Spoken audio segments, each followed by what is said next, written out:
Well, good morning, everyone. I think for our folks who have video on this, pretty graphic representation of what the federal surge has done to Minnesota. One aspect of it, we know the things you see on TV. We understand about with Alex and Renee's killing, with the other shootings, with all the things that are happening. We've covered, and I'm grateful to all of you, covered extensively the disruptions to our schools, to our hospitals. I think one that's on here, and we were just saying some of the heart and soul of our communities is our food and hospitality and restaurant industry. You're going to hear from Patty, Saeed, you'll hear from Commissioner Verelik, from Deed, what the impact of it is. Well, the impact is pretty clear right here. This place should be hopping. This place should be full.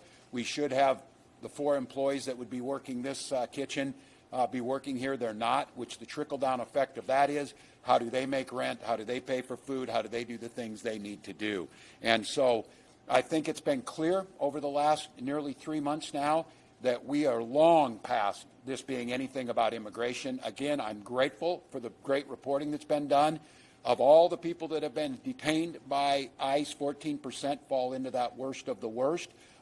Those are the people that we know about. We're seeing continuous stories about the conditions at the Whipple building and others, the horrific stories of Liam and the number of children that have spiked up that are in detention, all in the name of making our communities safer, none of which is true.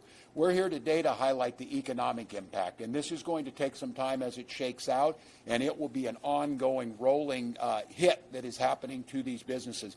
And Saeed just mentioning, we just want to get back to do what we do best, normal, cook food for our neighbors, make some money, and go on about our lives. The incredible disruption that has been caused by what can only be described as a federal retribution campaign, and I say that because I'm not searching for words. That's exactly what the President of the United States called it, a retribution campaign against Minnesota.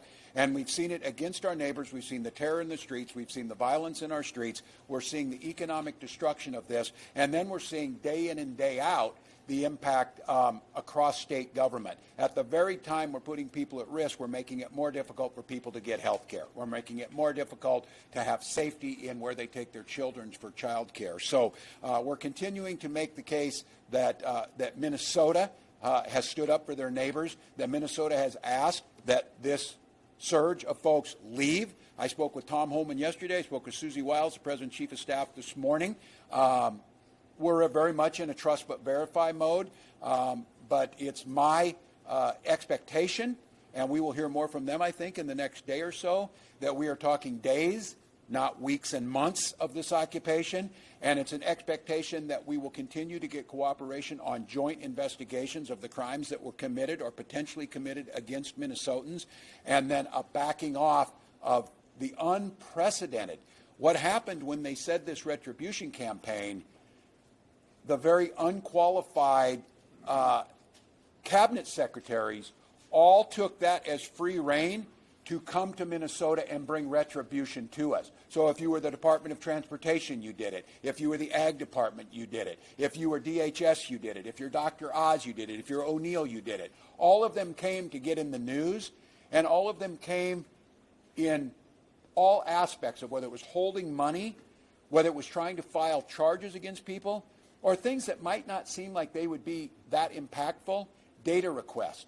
Millions and millions of pages of data requests, which is fine by me. We do it in Minnesota, but they don't even have any people working at these agencies, so they request the data and they don't go anywhere. The people who are the attorneys that should actually be prosecuting on ICE cases, the lead prosecutor quit yesterday.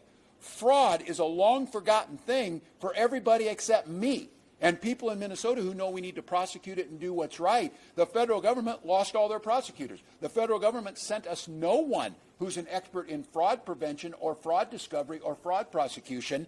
They sent untrained people on the streets to push people down or to try and follow teachers home. Those things are not making anybody better. It's certainly not making America great again. And here in Minnesota, we're here today to make the case that this needs to end, but more importantly, Minnesota's going to do what we've seen our neighbors do on the streets. Stand up for each other, try and make things better for each other. I'm going to turn this over to Commissioner Verelik here to talk a little bit about this, but I would preview for all of you as we get ready to move into the legislative session. We're working with our partners. We're listening to people like Patty who are telling us this is what we need, and we, I think, here later this week, or we'll try and get something out, put a package of relief together, especially focused around businesses. Very much we had to do this during COVID. COVID was something that we couldn't control. This is an entirely man-made and avoidable catastrophe that's fell on these businesses. But I think it's still important for us to put something together to make sure that they get back on their feet. These are resilient folks. These are entrepreneurs. They know how to make things work. But what has been brought upon them without a little bit of help is going to be very difficult. And the sad part about this is if, again, totally avoidable, totally should not have happened and had nothing to do with immigration, ends up putting businesses out of work or out of business, that is totally unacceptable. So we're going to continue to push on this. We're continuing to gather the data. Grateful for the partners in the trade groups, the hospitality groups, and all of those that are helping us put that together. And then turning it to DEED, which was highly successful, highly targeted during COVID, about some of that relief. So I'll turn it over to DEED Commissioner Verelik. Thanks so much, Governor. Thanks, everybody, for gathering today. Thank you, First Lady, Senator Clark, as well, for being here, along with the other speakers you will hear from in a moment.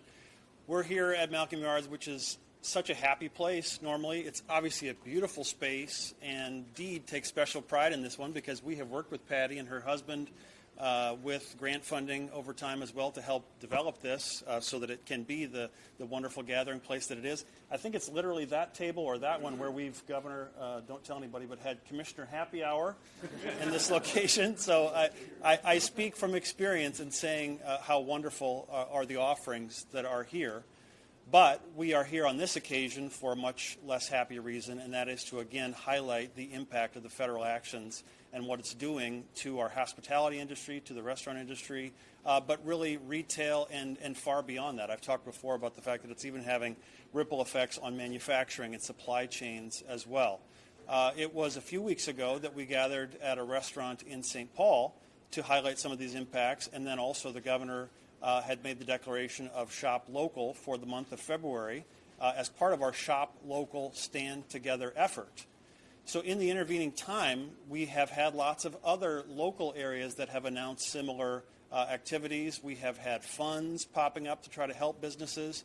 So I would say all of that has been very worthwhile, has been very impactful, but also insufficient because we continue to hear as well in the intervening time from so many business owners about the fact that the scale of the harm being inflicted by our own federal government is well beyond what they can handle. And so Patty, who owns this place, is one of the owners that we heard from, again, underscoring the fear on the part of employees who would otherwise be here helping to make this place operate, fear on the part of customers, and fear generally. So it is great news, of course, that the posture seems to have changed at the federal level towards their activities here in Minnesota. But as the governor said, it's a trust but verify situation. And frankly, the fear that has been sown, I haven't really noticed any reduction in that. And so the harms, the economic impact that we're seeing are as strong as ever. You're starting to see some estimates of how much that is. The city of Minneapolis put out an estimate of, I think, $100 million in lost revenue since this began. DEED, our agency, works with the federal government, the Bureau of Labor Statistics, to put out numbers on unemployment, et cetera. Those, of course, have been delayed for a variety of reasons at the federal level, and it takes time for these impacts to filter into our numbers. We fully anticipate seeing them there, though, as well, because it's disheartening in that Minnesota has been outperforming on job growth on a year-over-year basis relative to the national average. But in this case, unfortunately, we have our own federal government who is impeding that progress. So we want to thank everyone who has generously opened their pocketbooks and helped to support businesses during this time of survival. We want to encourage everyone to continue doing that and to hear just how urgent it is. I'll pass it over to Patty now to talk about what it looks like from her perspective. Thank you. Thank you. Greetings. My name is Patty Walz, and I own the market at Malcolm Yards in the Prospect Park neighborhood of Minneapolis. For the past 4.5 years, our hall has housed 9 chef-owned and operated kitchens representing a multicultural blend of cuisines from around the world. I'm proud to support these entrepreneurs as they develop their culinary talents, create jobs, and grow their brands. My business is only one example of the opportunities the hospitality sector provides for individuals and communities across Minnesota. Today I'm here because that sector has become collateral damage during the current federal surge of enforcement activity, and the contributions we make to our neighborhoods are at serious risk. We were told the surge of federal agents was intended to make Minnesota safer. From the perspective of many restaurant operators, the result has instead been a climate of fear reminiscent of the early months of COVID, when people were afraid to leave their homes and normal community activities slowed dramatically. That same dynamic is now affecting restaurants, food halls, hotels, and event venues. Since the start of Operation Metro Surge, many restaurants have experienced sales declines of 50 to 80%. Staffing has been severely disrupted, either because legal workers are afraid to travel to work for fear of being falsely detained, or because reduced customer traffic has forced businesses to cut hours. Private events have been canceled or postponed, and many establishments have shortened operating hours simply to manage the drop in demand, per what you see today. Hospitality businesses operate on extremely narrow margins. A prolonged loss of this scale is not sustainable. Many operators are already struggling to meet rent and payroll obligations, and some are only a few payroll cycles away from layoffs or permanent closure. Some have already closed. If conditions do not change soon, many Minnesotans may find the neighborhood restaurants and gathering places they rely on are simply gone. Our industry is not asking for handouts. What we need most immediately is the restoration of normal life conditions so economic recovery can begin. Yep. A significant reduction in the federal operation or its conclusion would allow businesses, workers, and customers to return to normal routines and help stabilize an industry that supports thousands of loyal, hardworking Minnesotans. The sooner this disruption ends, the sooner we can return to doing what we do best, creating jobs, welcoming guests, and serving our communities in this great state of Minnesota. Thank you. Yeah. Thank you.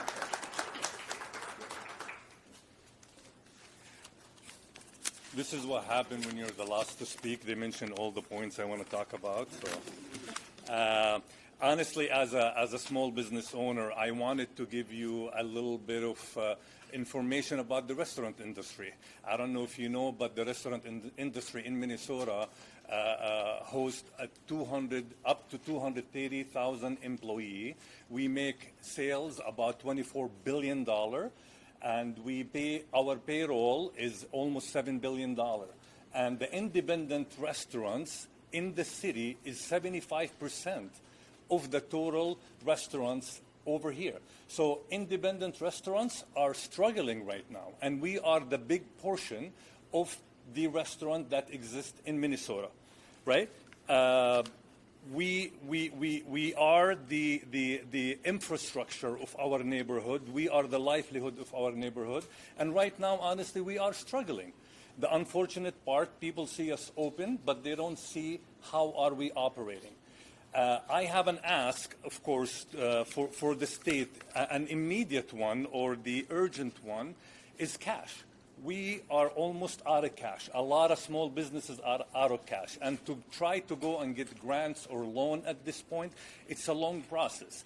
I would ask Governor if you have if you can help with at least the sales tax relief. Postpone it, right? We don't have, it's in 10 days. A lot of restaurants, I don't think, are able to pay the sales tax. And if they have to pay the sales tax, they might not be able to pay the rent or utilities. And so that's an immediate ask we are hoping that you can do. And the good news is, like Governor said, even if it's a matter of days for them to leave, to us it's a matter of months to recover from it. It's going to take us a long time, month, maybe 3 to 6 months for small businesses to get back on our feet and learn how to walk again, let alone run. Right? We definitely need emergency stabilization grant. Try to help people pay their rent. My labor is 40% right now. This is no business in the United States of America can operate their business at 40%. It means we are below 5% or below zero in profit margins. So we need emergency stabilization. We need licensing relief, like what happened during COVID. The city of Minneapolis allowed us to postpone or even relief on taxes and on paying the business licensing. It's a small ask, but too many small asks will add up to be a big thing. Short term, we really would like to see some property tax relief for the businesses that were affected, so landlords can pass some of those tax relief into rent concession for businesses so they can sustain being in business. Long term, I hope that we can sit down and talk honestly about tip credit for restaurants. This will make the big difference for us long term. I'm not talking about just 3 and 6 months. I'm talking about years to come in. We really need to sit down on the table and talk about the tip credit. We need to sit down and talk about the price transparency that came in 2025. And at the end, I really wanted to just get my thoughts out that we really need to support thousands of restaurants, supporting our employee who we pay payroll to them, we pay property tax, we pay sales tax. We support the small businesses that support us, support the community. I don't know if you guys know, but restaurant business, we make less than 10% profit margin. And independent restaurants spend most of that money in Minnesota. We're not the business in Chicago or New York, the corporate outside of the States. We are in this town, we operate in this town, and we spend our money in this town. So the help that the state and the city will do to us will make sure that we continue, exist, and prosper. Thank you. Hi, Doran Clark. I'm the state senator here. And just to amplify really what Saeed's saying is, there's a short-term cash need, and I have a restaurant in, this is my district, and there's a restaurant in my district, Maya Cuisine, who's been shut down in this time of onslaught. And just yesterday they said, we need cash. And so they've asked everyone to, well, go buy some gift cards from them so when this ends that you can go and shop, and this gets them over the hump. A neighbor of mine runs a landscaping company, and he shared that as he started to talk to his workers in December, they said, we're all legal. We can't come back and work for you this year. We are too scared. He has shut down his landscaping business. An old neighbor of mine shared, I came to this country 53 years ago from a third world country. I've never been more scared to be in anywhere in the world. That's what these workers are dealing with. It's what these leaders are dealing with. And it's an intentional choice by the president who said this is retribution. And so I ask that we make sure that we fill this hall back up and that we make sure that Maya Cuisine buy those gift cards so they can get over the hump, like Saeed has mentioned. So we're with you, and thank you so much for really putting a clear image on what this occupation looks like. Thanks, Senator. Appreciate it. Well, you heard it, and we'll be able to take some questions. I would just say to all of you and to the Minnesotans who are listening that it's a false choice here to say this is the price that you have to pay to do immigration enforcement. This is the price you pay when you do immigration enforcement the exact wrong way, where it's not targeted, it's not humane, it's not focusing on what the purpose of it is. And to call this collateral damage is, I think, even an understatement. It is, you hear this, it is catastrophic, again, for very suspicious or suspect results that came out of this. Very difficult to get numbers, very difficult to say what they accomplished doing this, when you could accomplish the idea of making sure we're removing the worst of the worst who shouldn't be here you can do that without all of this. And I think now, as we've stressed time and time again, this needs to end. I think that message has been sent very clearly to the administration. And I think at this point in time, I wish that they would reconsider because of what they heard about this or what our school superintendents have said or what people have said.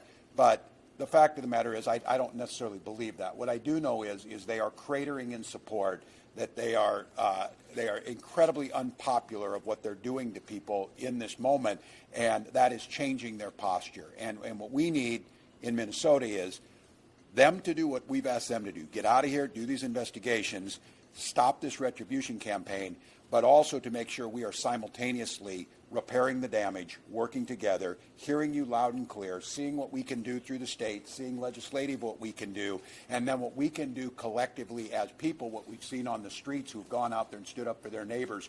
We need to take that same energy once these folks are gone and move that energy back indoors, as we said, to start spending money in Minnesota, start going out, make a conscious effort where you might not have. And I think what's so great about this city, and I say this, I get the opportunity to travel everywhere in every corner, but there's something surprising and wonderful every day. A new business, new things popping up, a new American dream that we've always fostered. Don't crush those. Do not crush those. Do not take that out. And I'm just, again, I'm going to remain hopeful at this moment, trusting but verifying.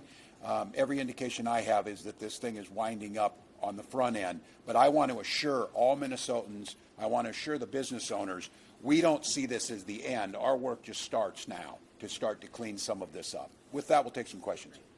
Governor Walz, can you share any more specifics from your conversations with Tom Homan and Susie Wiles about? Yeah, as much as I can, and I'll be as candid as I can with all of you. I'm very careful with dealing with this administration because I think if you say things and if they don't like it, I think we've seen it, the work that comes out. If the Venezuelan president hadn't danced, maybe I don't know how they think. So I'm being very careful. I'll let them make the announcements. We have been absolutely clear that they need to reduce these numbers back to the pre-surge level, which has been about 150. I have welcomed any help if they're sending experts dealing with fraud and tightening up systems. But as I said, none of those people are here and the existing ones are gone. So they've assured us that I think we are moving towards that. I have made clear that this surge staying here, there's absolutely no upside for the administration for them to be here. But what I worry about is we are on the edge of catastrophe every single day with these untrained agents out there, with the danger that's out there, with folks who want to cause disruptions. And so every day that the situation that's out on the street continues, it's a very dangerous one. So, if you will, just to follow up. Yeah, go ahead. Have they followed through, in your opinion, with what they've said so far? It's hard to say. It's hard for me to verify. I think, Senator Clark, others have said this. The mood of the folks who are closest to this on the streets say no, that they're still out there. Our school superintendents say no, they're still here, they're still following us. My guess is that they have reduced the numbers, as they said. I have no reason to not believe that Mr. Holman didn't reduce the 700. But all of you picked up very quickly. That still leaves 2,300 people on the streets, and that in itself is so destructive. I have to be candid with you. I think holding the state together and the focus and everything that's happening and all the grassroots leaders that are out there, they have days to get done with this. The patience is incredibly thin, and what that means is people are adhering to peaceful, resistance to this. They're honoring their First Amendment rights, but everybody's feeling this. I mean, this is catastrophic economic damage. Look, the president said it, and I'll hold him to this. He said, "This is my economy. I own it." You damn right you do. You damn right you own it in Minnesota because this is what you created. But with that being said, I think by next week they're going to be significant where all of us can measure that.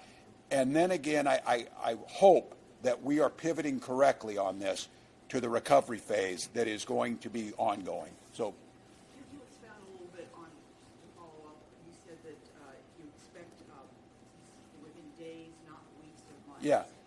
Can you expound on that? Because people are going to see. Yeah, I'm going to say this. It would be my hope that Mr. Holman goes out before Friday and announces that this thing is done.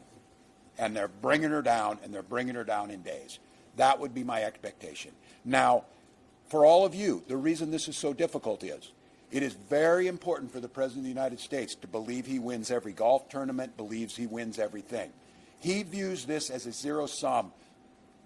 I mean, to me, it strikes at the core of my soul, seeing this as a win-loss. This is a loss for everybody involved of what's happened here. With that being said, they've got to believe they accomplished what they were going to accomplish. It's my understanding they think they did, that they think they have accomplished that. Now, I don't know where the numbers are. You're doing some good research on this, but at this point in time, I think what they realize is 2,300, a tenth of the entire border control for the United States being in this city is probably not accomplishing very much more than they've already done. So it's my hope. Tom? The House Homeland Security Committee in Washington had a hearing today and heard from the acting director of ICE. He says things have de-escalated here. They've gone back to their original mission of targeting enforcement and not roving through neighborhoods looking for people.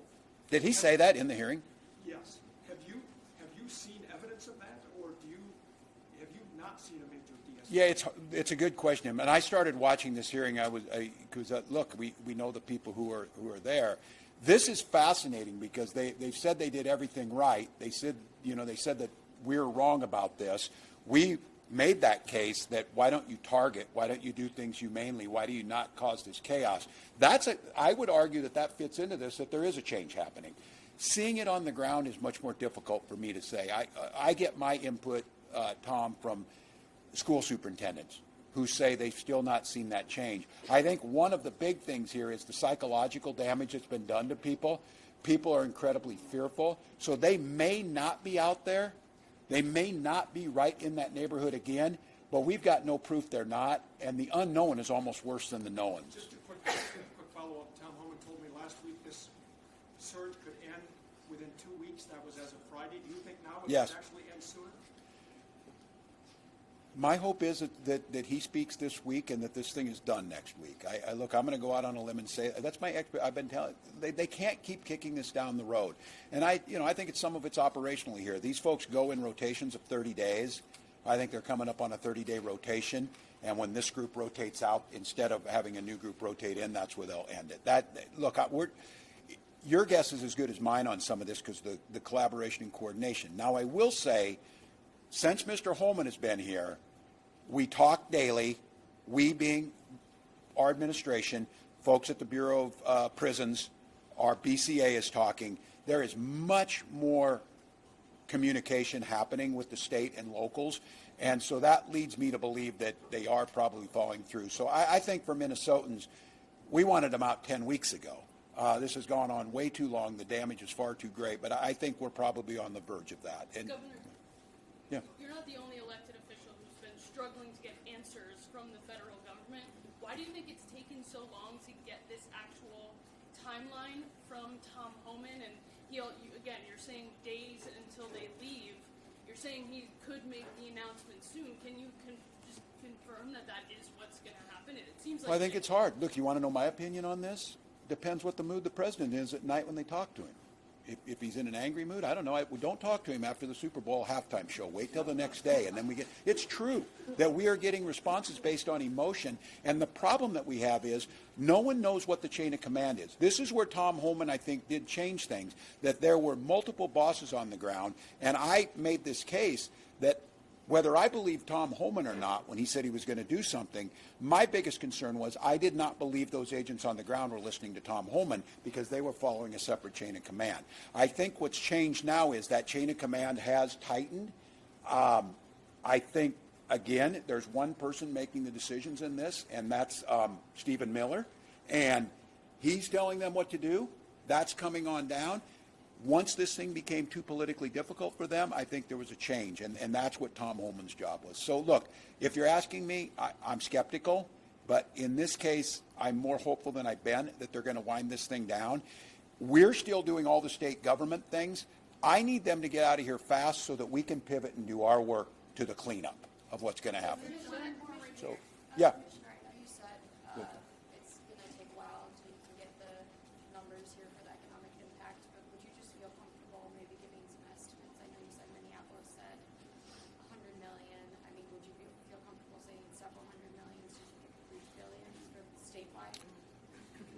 It's hard to put a number on it, and I suppose our Department of Revenue will eventually have something to say on this as well. But if the city of Minneapolis, let's just take their estimate of $100 million as a given, then you multiply that by St. Paul and the surrounding suburbs, and I'm a greater Minnesota guy. I see these activities in St. Cloud, Little Falls, Worthington, and beyond. And so surely the numbers do get very high. And whatever they may be, our job then is to do the best we can with the hand we've been dealt and try to mitigate those impacts for our businesses and our workers as fast as we can and get back to growing the economy for the sake of Minnesota and for the sake of the country. I think we should all be aligned on that it is good for the country, for Minnesota to thrive, and that's what we want to get back to. So can you answer your question? Mr. Waddy had a specific ask here. Mr. Waddy asked if he could get a forbearance on the sales tax. Restaurants could get that. Governor, is that a possibility? Well, I think right now we have to put everything on the table. We had this conversation. Some of us have the scars and battle scars of tip credit and different things. But these are things that the hospitality industry has brought up. I think it's appropriate now to put all of them on the table. There's things like credit card fees on sales tax and things. These are things the hospitality industry is bringing forward. Some of these predated this situation, but it's still all about, especially now that those have been exacerbated. So what I will say is that I think we have a responsibility to the business community across the state and to others to look at every single one of those proposals. What I'm able to do, if there's things I'm able to do through executive orders, through the executive branch, through deed, we're going to try and do those immediately, but they have the legislative process. The good news is we're going into session here shortly. We will have a budget forecast that comes out the end of February. I'm a little bit scared now in terms of that will be outdated, and because we base our budgeting and our legislative session based on the February forecast and the November forecast. The issue is will that be somewhat tainted by this, where we're not getting current enough numbers? But I do think, and I will make the pledge, we will look at every one of these proposals seriously to see what we can do, because some of these may be that they're things that people didn't want to do in the past that recognize if we say don't do something around fees on the collection, we can be certain we're going to collect zero from businesses that are closed. So I think an argument is made here. If the state has to understand our revenue flows, but we have to recognize that the fallout of this, especially in the hospitality industry, could look like COVID in terms of the closures. So we have time for another one? Commissioner, Yeah. could you speak a little bit more to the impacts in greater Minnesota and what you're hearing, manufacturing and beyond? Yeah, well, it's partly anecdotal from me wanting to follow through on what we're asking others to do with Shop Local, Stand Together. And so I made plans to go out to dinner one night with Senator Eric Putnam, who represents that area as well, and he got a tip on where we should go to an immigrant-led restaurant, and I got there first, and they were closed. And we don't know exactly why, but it seems reasonable to expect that this may have been why. And so then we went to the next place, which was excellent, but their numbers were way down. And so in addition, we have lots of folks reaching out to our office, to the governor's office as well, wanting to share their story. And in fact, that's how we ended up here today, because Patty reached out to the governor. And so we've been hearing heartbreaking stories, not just of dollars and cents, but of livelihoods that are interrupted. And then it even goes into, as I said, manufacturing, where I have some leaders telling me that they are worried about supply chain interruptions because at the height of all this activity, truck drivers indicated some fear about being in Minnesota without respect to their legal status, but just because of the color of their skin. Closing fast, Governor, and we're going to wrap there. Back with more later this week. Yeah, thank you. I'm going to make the push again to Minnesotans. People want to know how they're going to help. Everybody has a different way of focusing on this. Again, I speak to the Minnesotans who, the vast majority who say, yes, we need immigration reform, but it needs to be targeted, it needs to be smart, it needs to be humane. But understand what's happened here goes well beyond that, so get out and spend a little bit of money. I know it's a stressful time. It's hard to find any time to be somewhat joyful. It's hard because you know what's happening, you know the pain that people are feeling. But I do think you get both of those. If you get a chance to go out to eat and spend some money, it's good for you and it's good for the folks you're going to. And I would be remiss if I didn't. I think it's on right now. I'm going to go catch the update.